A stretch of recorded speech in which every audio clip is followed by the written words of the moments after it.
Hello AP, 8.8. Are you ready? Get very excited. We get to finally dust this guy off. Dust them off. Make sure the batteries still work. Yep, still got batteries.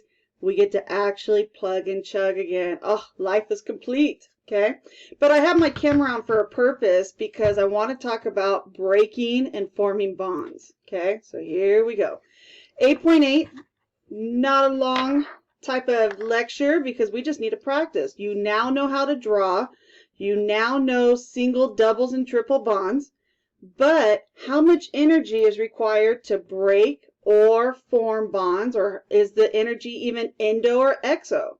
So let's start the show. Okay, so math, ladies and gentlemen, is back. So excited. Yay. Math is back. Sorry, I just needed a little happy face in my life.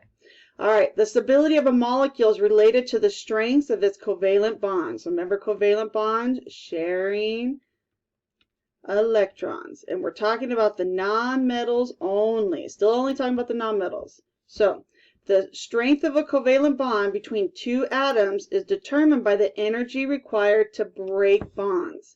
You always need energy to break a bond. And I want to give a shout out to April for making sure that I said that correctly instead of the lack of caffeine when I did a different video. So energy is always required to break. So what's going to happen is your energy will be a positive value because you need energy, endothermic reaction. And now we're talking about reactions again. You always need energy. You always need heat. Energy, heat, they're both the same to break those bonds. So what we need is when we come back to this topic, which is going to come back in chapter 5, it's easiest to relate bond strength to enthalpy change. Now what enthalpy is this capital H, and change in chemistry is usually a triangle, because usually what we're trying to figure out is final minus the initial. We want to know what the energy was in the end, and we want to know what the energy was in the beginning, so we call it final minus initial, okay? So change in chemistry is usually a symbol of a triangle, okay? So I'm sure you've seen a triangle before in math class or anything like that, in which the bonds are broken. So bond enthalpy. Bond, obviously, forming or breaking bonds, and enthalpy has to do with the heat of the energy, either one. It's that change for breaking a particular bond in 1 mole of a gaseous substance. So this topic is going to hit us big time in chapter 5. So we got to get it right now so we don't mess it up for the next one. Okay, so coming back in a vengeance, chapter 5. Okay, so delta H. So enthalpy, it can be energy, but we more associate it to heat, okay? Because usually when you are breaking and forming bonds, usually some heat is either added or released. So 8.4 has a list of what's called bond enthalpies for a number of pairs of atoms or ions or whatever it is. So with this table, okay, and I would have to give you these values. Please don't memorize anything, okay? It's pointless. Don't memorize it. AP would have to give you these values also. But what I want you to understand is how this table is organized, okay? So in this table, they have all the single bonds on top and then multiple bonds on the bottom, so doubles and triples. They put all the carbons and whatever they bond with in one column, and then all the nitrogens and the oxygens and so forth, all the halogens over here and the sulfurs, hydrogens, silicones, everything is here, okay? Now when it comes to multiple bonds, notice the values. So I want you to focus on this one. To break a CC bond, okay? To break a CC bond, because that's the whole point of bond enthalpies. It's the breaking of a particular bond, of 1 mole of that particular bond. So if I want to break a CC bond, I need 348 kilojoules because it's measured in kilojoules per mole. But what if, let's say I want to break a CC double bond. Look at what happened to the energy. Practically almost doubled. And what if I wanted to break a triple bond? There it is. So what do you notice about some trends, some characteristics, okay? You need to pay attention to the Lewis structure, especially for doubles and triples. The stronger the bonds, the greater the energy needed to break that bond. So when you have a single versus a double versus a triple, okay, let's get some notes down. Triple bonds are very strong bonds. They are the strongest bonds between the three. Single bonds are very weak. And the stronger the bond, the more energy needed to break it. So we call that it has a very high bond enthalpy. The higher the value, the more energy you need to break it. Okay? It's because what happens is, remember, these electrons, these 6 electrons being shared between the carbons, they are sharing them obviously equally, but they're very close together. Because remember, these are short bonds, very short length, and they're very close together. The nucleus are very, very, very close together. Compared to a single bond, very long. The nucleus for those two are far apart, so it doesn't take a lot of energy to break it. Compared to triple bonds are very close, you need a lot of energy because of that attraction. Okay, so right here you have low attraction to the nucleus. You have very high attraction to the nucleus and those valence electrons. Okay, so I want to point out some numbers to you. I have no clue what any of these numbers are from memory. I've never wanted to memorize them, and I don't want you to memorize them. But you need to understand the trend of a single, double, or triple bond. Okay, for example, if you had a, I'm not even sure if they have a nitrogen one. Oh, right there. So if I took a nitrogen, single bond, 163. And if I go down here, definitely more than doubled for a double bond. And if I go a triple bond, I mean, look at the difference between this single and the triple. You're talking about almost like 7, 8 times the energy just changing the element to nitrogen versus carbon. Okay, what could that have to do with? Well, let's see. Carbon has less electrons. Nitrogen has more electrons, more protons, more electronegative. There's many things that makes the difference between a carbon triple bond versus a nitrogen triple bond. Okay, many things go into it, but it's this key detail about single, doubles, and triples. The more they share, the greater the amount of energy needed to break it. So very key that you understand this. So on the test, I will give you values. You just need to know what to do with those values. So the bond enthalpy is always positive. And why? It's right there. You always need energy to break it. Now, most of the time the units are kilojoules, okay, but doesn't matter. You always need. I don't even want to highlight it. I even want to bubble it. That's how much it's so important, okay? If we were going to form bonds, so I'm going to put versus forming bonds, you release energy because it's exothermic reactions, okay? So we're going to be looking at both, but we cannot use this table unless we are actually going to break some bonds. Okay, so bond enthalpy, delta H, we are breaking those bonds. Energy is always released. See, I even put it right there in your notes. Okay, you're welcome. Energy is always released when you form those bonds, and the greater the bond enthalpy, aka the higher the value. So the higher that delta H value, the stronger the bond, is because they are sharing more electrons. And triple bonds, let me clean that up. Triple bonds always require more energy compared to single bonds or doubles, so forth, so forth. So the higher the value, the bond enthalpy value, it's because they're sharing more electrons. And the more they share, the harder it is to break through all 6 of those electrons. Okay? So I want to show you how this is And I have my video on for a reason, not just so you guys can see me also during the video, but this is what it looks like. So this is a carbon-carbon single bond. And if we were in class, we would actually get to be using some of these cool molecules, and you would start to learn the color key. So every atom is represented by a certain color. So carbon's always black, oxygen's always red, hydrogen's always white, halogens are green. You would be learning this stuff, and you will be learning this more in chapter 9, okay, the next chapter. But I want you to see this.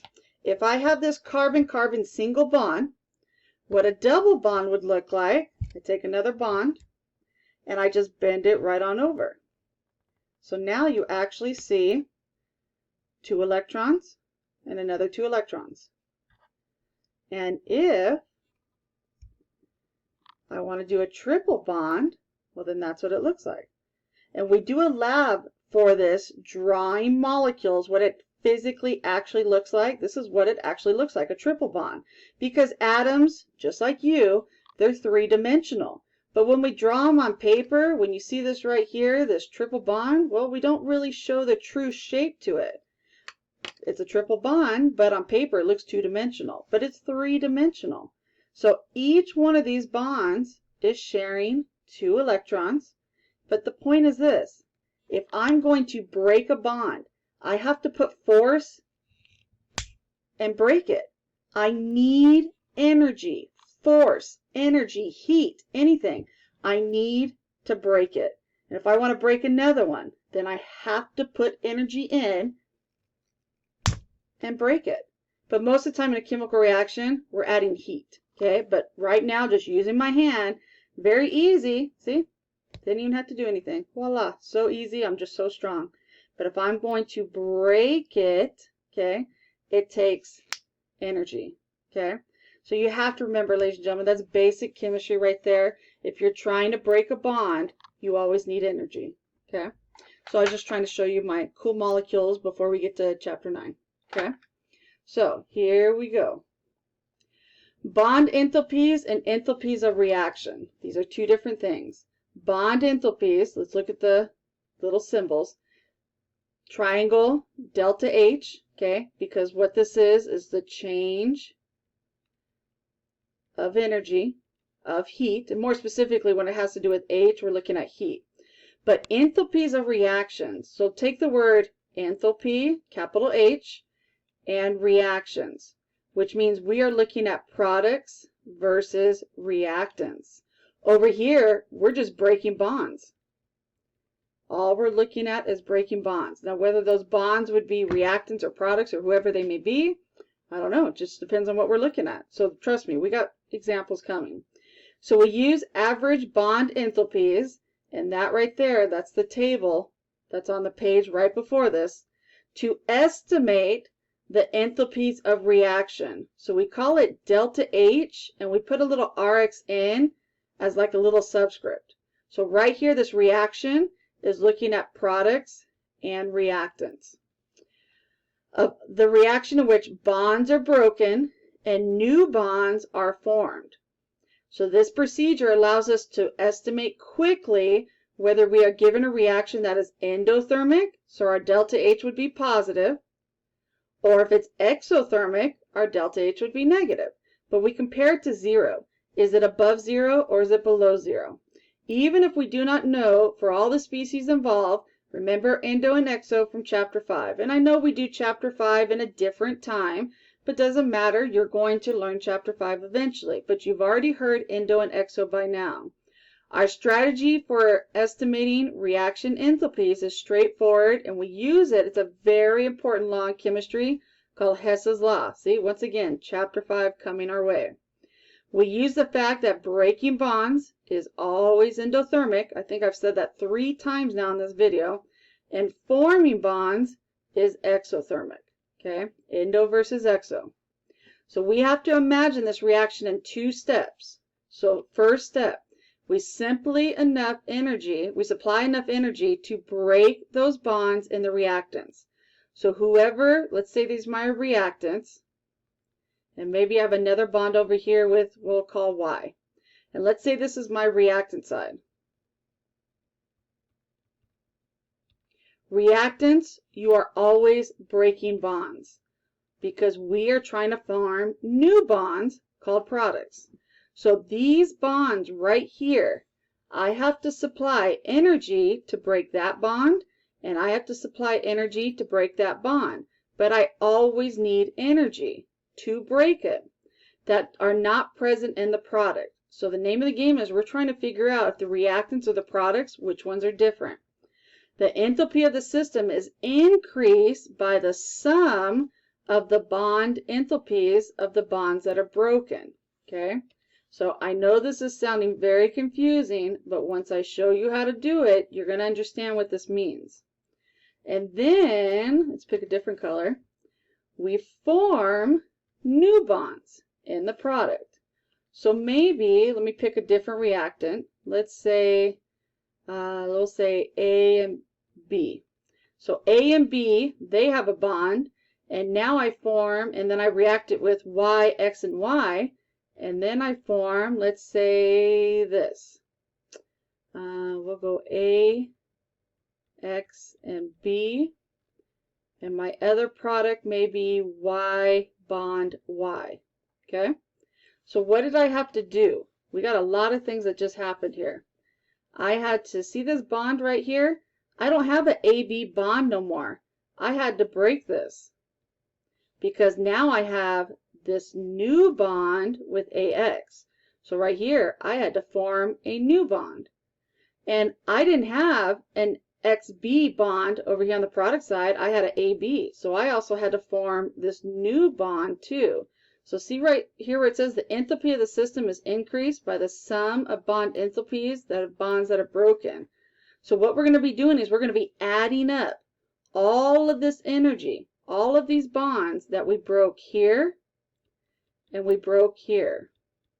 So all of this is what this sentence is saying right there. We have to add all that up, every bond that we broke. And then what we're going to do is see all these ones that we formed. Then we're going to add all those up, all forming. So all new bonds that are formed, we got to add all those up too. We add up all those broken, add up all those formed. Okay? So we form the bonds in the product that are not present in the reactant. This step releases energy. Here comes exothermic right there, and therefore lowers the enthalpy of the system by the sum of the bond enthalpies that were formed. Now this what this sentence is telling you right here is because we are forming bonds. Forming bonds releases energy. Exothermic, I've said it again right there highlighted. Forming bonds are exothermic. It lowers the enthalpy of the system. When we form new bonds, we release more energy because we're forming it. So what do we do with these two values? I've added up all of my bonds that I broke, and I added up all my bonds that are formed. So here's the equation. The enthalpy of reactions is the sum of the bonds broken minus the sum of all the bonds formed. Once you add it up, both sides, and they have this equation, and I know you probably haven't seen this little symbol before, okay, but I believe he's called an epsilon. And basically what that little sign is, it's like a weird looking E, and that means sum. Okay? So you remember in AP you have to show an equation. So you show this, the sum, and you literally write bonds. You don't have to write word for word, bonds broken. Minus, same thing, this is the sum. You add up all the bonds that were formed. You subtract those two values, and the majority of the time, most of the time, this answer is going to be negative. Why does that mean if the answer is negative? Now think about it, ladies and gentlemen. You had a chemical reaction. All of these values, All of those values were positive. And how did you know they're positive? Well, look at the table. All the values are positive. And all of these values are positive. Positive minus positive, but the answer was negative, which means for this reaction, the whole reaction released energy, okay, and I don't want to put release exo, release energy, and which side of that equation is dominant. So you actually, energy formed, and I keep cramming this in on the side, I apologize. Let me write it down here. Oops. The energy formed for those energy that the bond entropies of bonds form, all that energy that was formed is going to always be dominating compared to the energy that was broken. So you're always going to have one side of the equation that's more dominant than the others. And like I said, most of the time, that answer is going to be negative because when you form those new bonds, the reaction released energy when you form those new bonds. And if it happens the other way, it happens the other way. But when you see the practicing, especially homework questions, you're going to actually notice that the answer most of the time is negative. Okay? So these are Rodriguez rules on how to set up this calculation. Okay? So I'm going to read through the rules, then we're going to practice it. Make sure all the Lewis structures are drawn right. I mean, you have no clue if you have drawn. How many times I've seen students draw the structure wrong and then do the math, and it's already wrong from the beginning. I can't even look at the math because the drawings are wrong. So you need to make sure that the Lewis structures are drawn for every reactant and product. So for every chemical, draw the Lewis structures. Please, please, please. Just because you don't see doubles or triples doesn't mean that they're not there. So if you are just given a reaction like AB plus CD, blah, blah, blah, how do you know A and B didn't have a double or triple, or C and D didn't have a triple? So the point is, draw all out. Draw every single compound out, okay? Don't leave anything look like a molecular formula or empirical formula. Draw everything out. You're going to make a T-chart. Okay, and in that T-chart, we're going to list all the bonds broken. So on this side of the T-chart, we're going to list all bonds broken over here. And we're going to put on this side of the chart all the bonds formed. Okay, this is kind of like our know and our don't know. Okay, list only the differences. This is huge. Okay, you don't want to list every bond. If that bond on the reactant side did not get broken and it's still there on the product side, then don't list it. It didn't change. So if you see the same bond broken and formed, then don't list it. Only list bonds that are broken that do not appear to be formed and vice versa. Use the table. Use the table, use the table. But I will give you the table. Remember, the bond enthalpies are always positive, but the answer can be negative. And I'm going to put that. But the answer, aka the reaction, can be negative. Okay?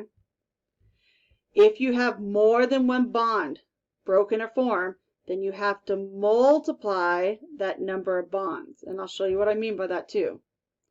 Add up both sides and use the equation to find the difference. So add up the reactants, add up the products, subtract, okay?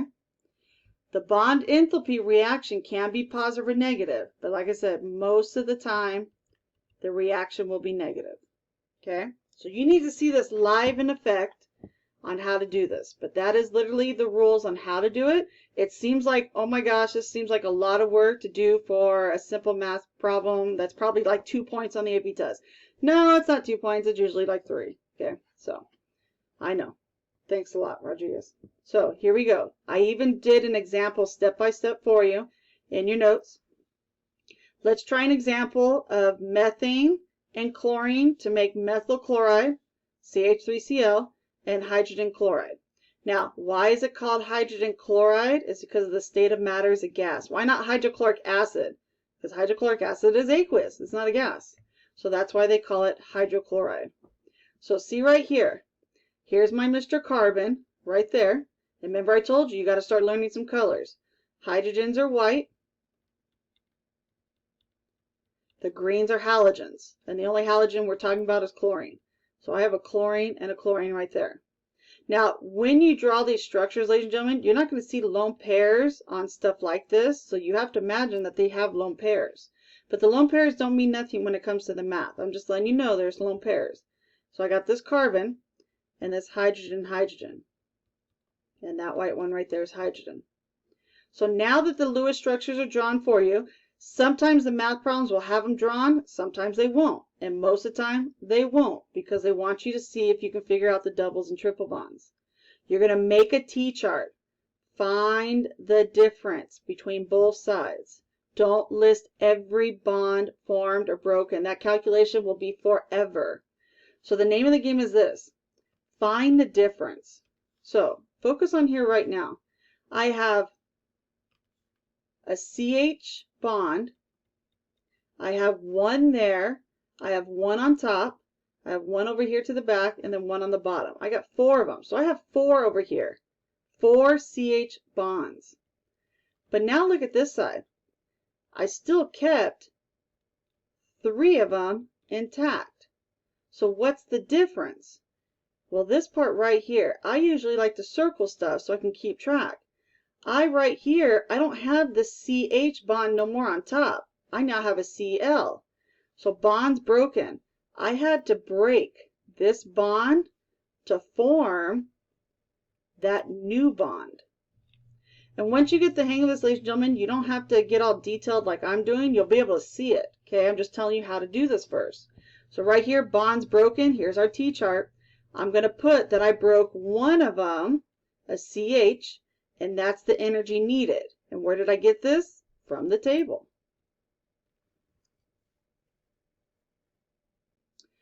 Over on the product side, my CCl, I formed it. So I look at the table, CCl, and I only formed one of them, and that's the energy from the table. Okay? Just trust me on the values. I already wrote them down for you. Okay? Now, what else is different? Well, look right here. I had a CCl bond. So I had one, but I don't have it no more. So I had to break this bond to form this new bond called HCl. So I got to list that too. And it's 242, and I only had one that was broken, and I formed an HCl. Only one. Okay? So if you break more than one of the same bond, then this number will change to 2.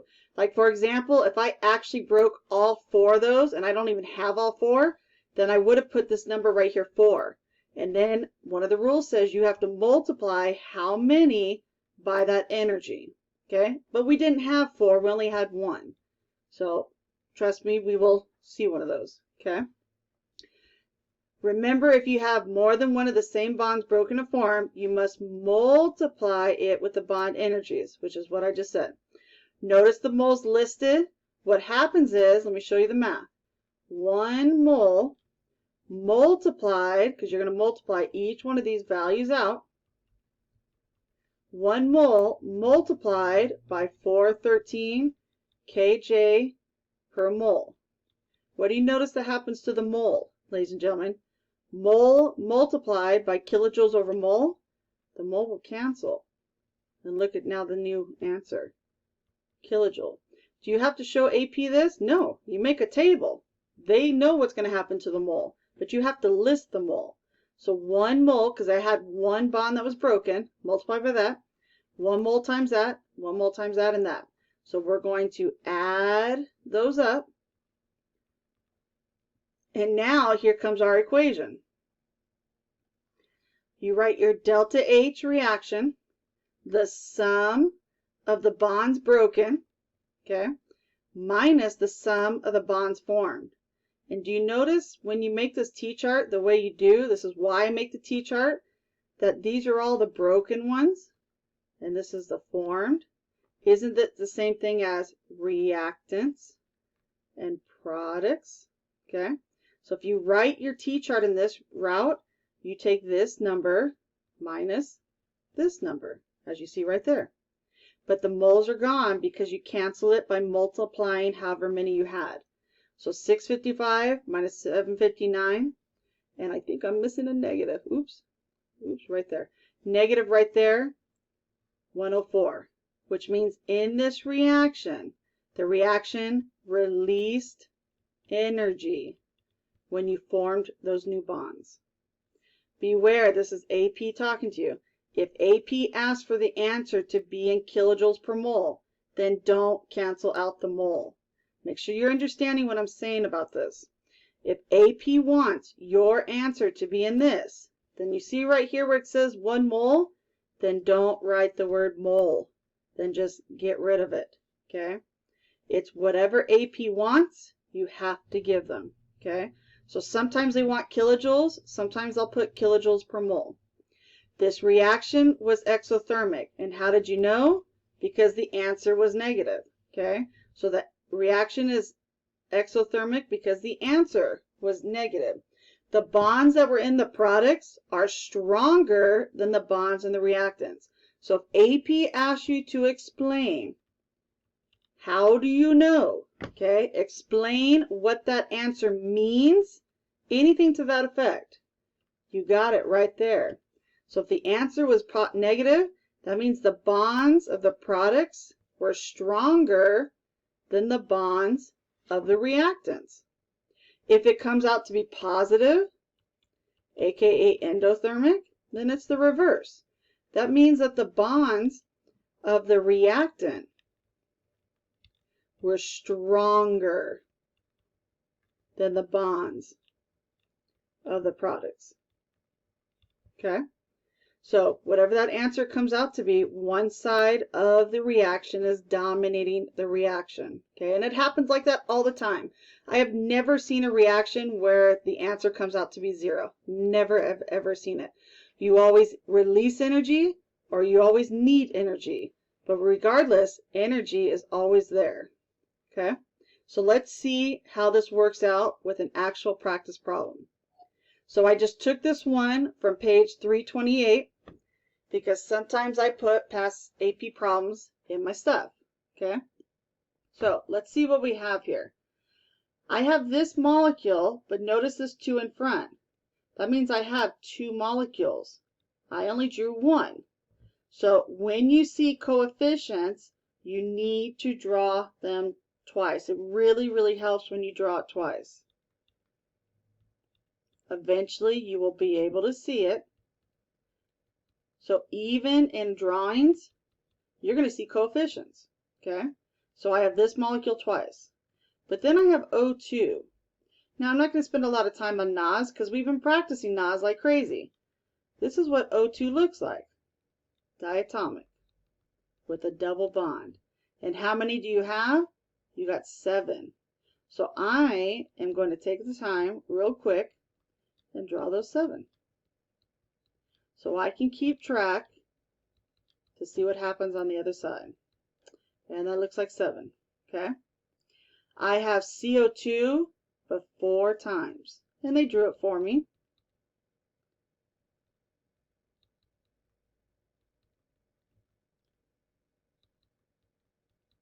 Okay, and I'm going to keep this one right up here since that way it equals 4. So this one plus those 3. And then I got HOH. Well, that's called Mr. Water. Because look at this. This is a combustion reaction. So with this water, I have 6 of them. So I am going to draw 5 more.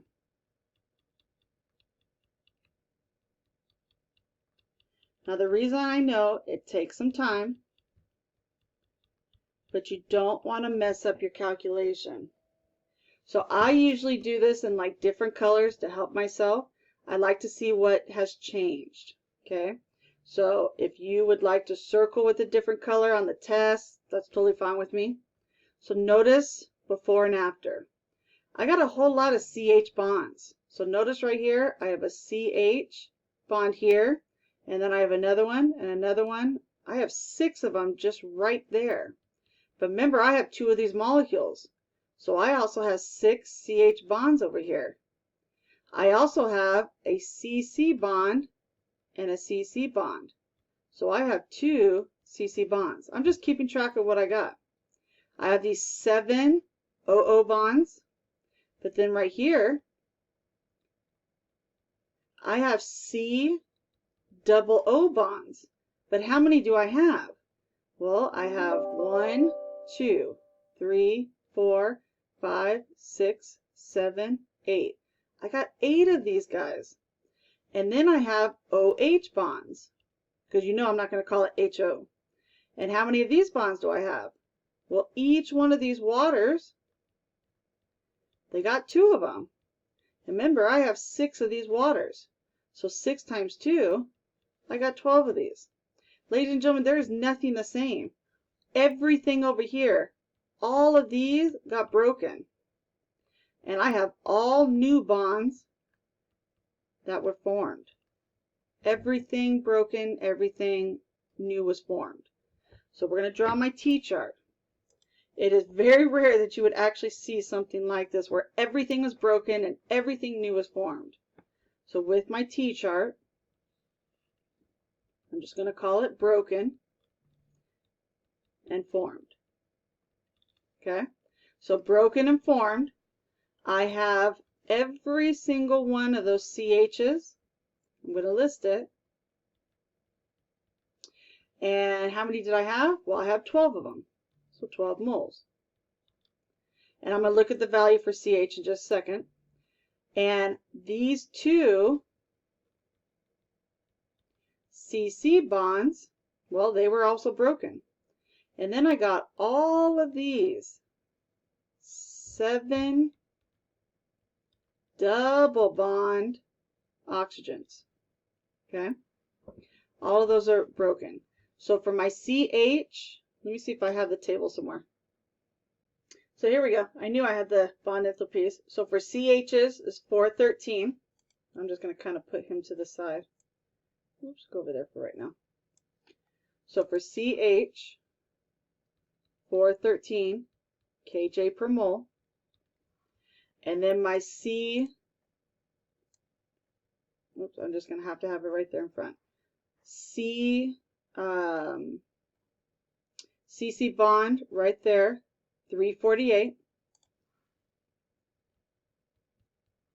kJ per mole. And then I have 7 OO, and that double bond, see right there, O2, there he's right there, 495 kJ per mole. Okay, now I'm going to multiply those out, and I'm just going to put the answers on this side. Now remember, the moles will cancel. If AP wants mole in there, then you keep the mole. Then you just don't write the word mole next to this 12, 2, or 7. Okay, so 12 times 413. Oops, probably helps to turn it on. 12 times 413. And I would not worry about sig figs because you're just multiplying that number 12 times. Okay, so 4956 kJ, 2 times 348, 696 kJ, and then 7 times 495. And I'm going to get 3465 kJ. Okay, the mole cancel each time you did that. Now remember, we're going to add that all up. Now this is when we care about the sig figs, because adding and subtracting, nothing after the decimal, because none of these numbers have anything after the decimal. So all of this energy was released, all of this energy was needed because we broke bonds. So this is all the energy that was needed, and that's a lot of energy, to break every single one of those bonds. Okay, so just making some notes. Now what was formed? Well, right here, let's start with COs. So I had, what did we say, 8 C double O bonds, and we're going to multiply that by the energy, kilojoules per mole. And according to C double O, right there, 799. That's a lot of energy. 799. Okay, and let's go ahead and multiply that out. 8 times 799, 6,000, 6,092 kJ. And then I got all this water. I got 12 OH bonds that broke. So according to that, OH right up there, 463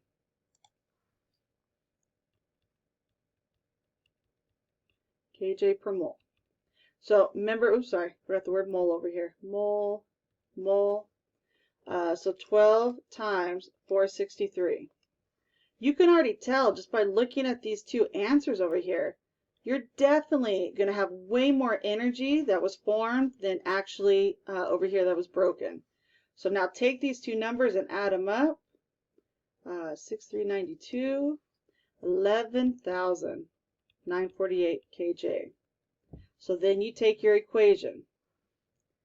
Always got to write an equation. Delta H reaction. The bonds broken minus the bonds formed. Okay? Literally those two numbers right there. So remember this number right here is all the energy released when you formed new bonds. Okay? But the values stay positive because they're bond enthalpies. So I'm going to take the broken 917 or 9117 kJ minus that 11,000. You can see this answer is going to be negative. So 9117, and we're subtracting now. Still nothing after the decimal.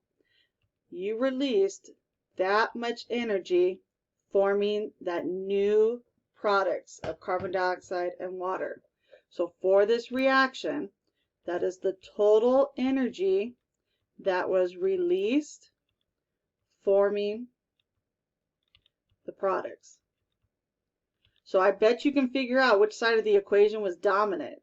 And your product side, they were stronger. Okay? Remember that statement that we put right there. The bonds on the product are much stronger than the bonds of the reactant because the reaction was exothermic. Only explain if you need to explain. Okay? We're going to do another example. Very easy math, but the hard part is, honestly, it's just the drawings. Okay? So we're going to do this next example right here. And like I said, I just took another one from the book. And I have H in, and then an H down here, H and H, but I also have this bond. So I'm going to keep track of some stuff that I have. And then I got a triple bond. Well, I don't have a triple bond on the reactant side. I have a single. So I broke this. So I'm just going to put a B, and I formed that. But notice what else happened. NHs. Well, I don't have any NHs over here. I also broke all 4 of these. I broke all those because I formed, now notice that 2 sitting right there.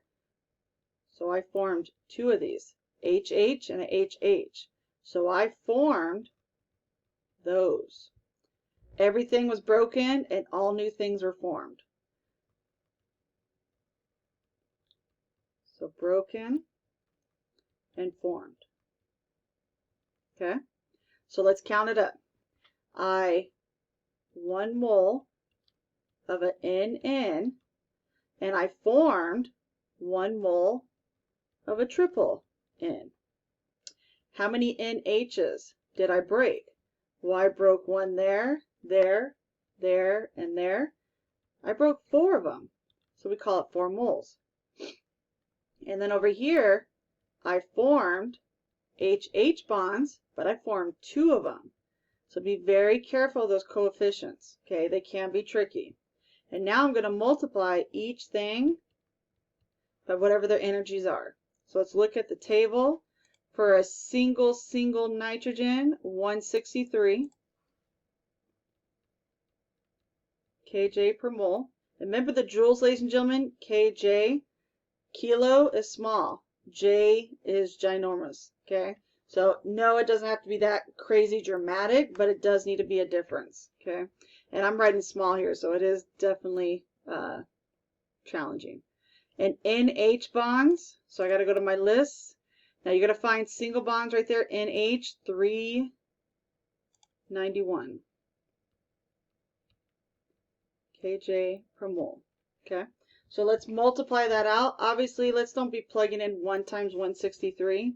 So we're going to get 163 kJ because the mole will cancel. And then 4 times 391, and we'll get 1564 kJ. We'll add that up. And notice still nothing after the decimal because I don't even think any of those values in that chart have anything after the decimal. And 1 mole times that triple bond. So the triple bond, 941. Just making that one bond is almost half of what was broken. That's kind of crazy. So I'm going to go kJ per mole. Mole disappears. Bye-bye mole. 941 kJ.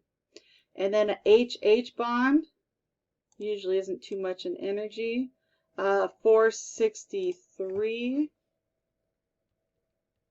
Kind of weird how his energy is higher. Notice nitrogen, to break a nitrogen, 163. But to break a hydrogen, the smallest element, 463.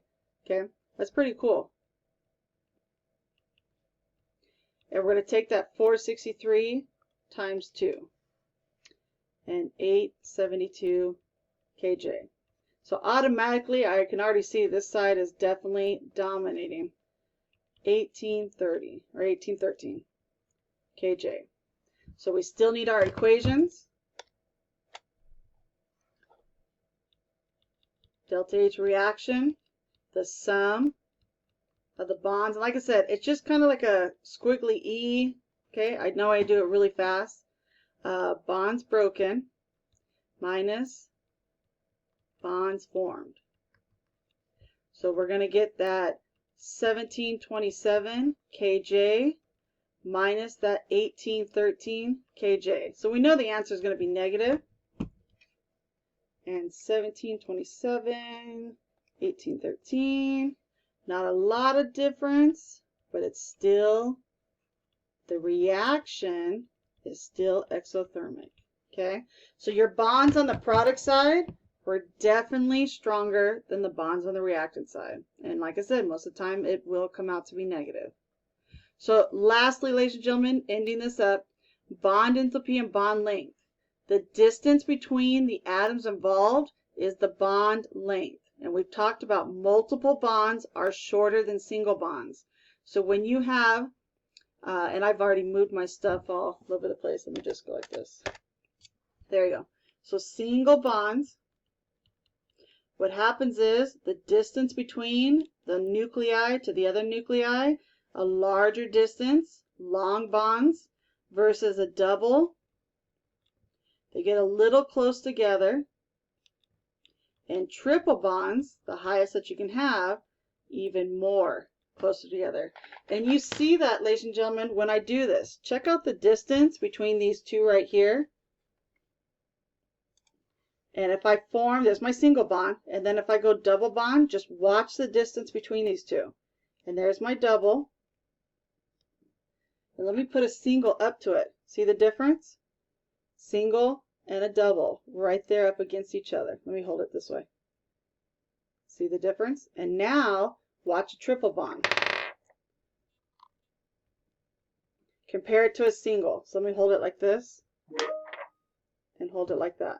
See the difference?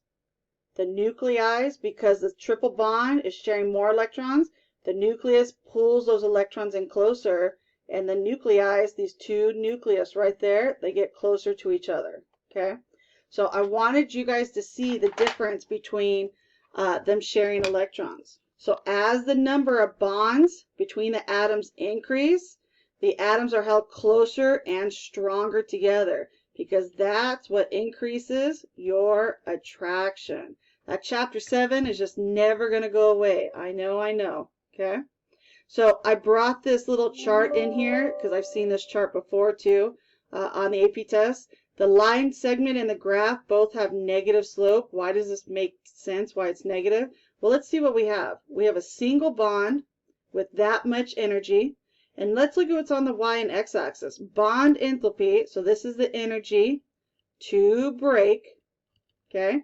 And then we have bond length, the distance between nucleus, from one nucleus to the other. So see right here, it looks like that angle, or I'm sorry, not the angle, the distance about, what, about 1.45? And right here with a double bond, it looks like it's about, let's just say about 1.25. And then for a triple bond, maybe about 1.11, 1.12. So notice the distance between them. Okay, triple bonds, smaller distance. Single bond, bigger difference. But check out the energy. Shorter bonds, triple bonds, stronger bonds. Sharing 6 electrons, more energy to break. Longer bonds, single bonds. They're weaker also. They're only sharing 2 electrons, so you don't need that much energy to break it. Sometimes a chart, ladies and gentlemen, can help you see the big picture. Okay? So you have learned a lot of stuff in Chapter 8. You've learned how to draw. You've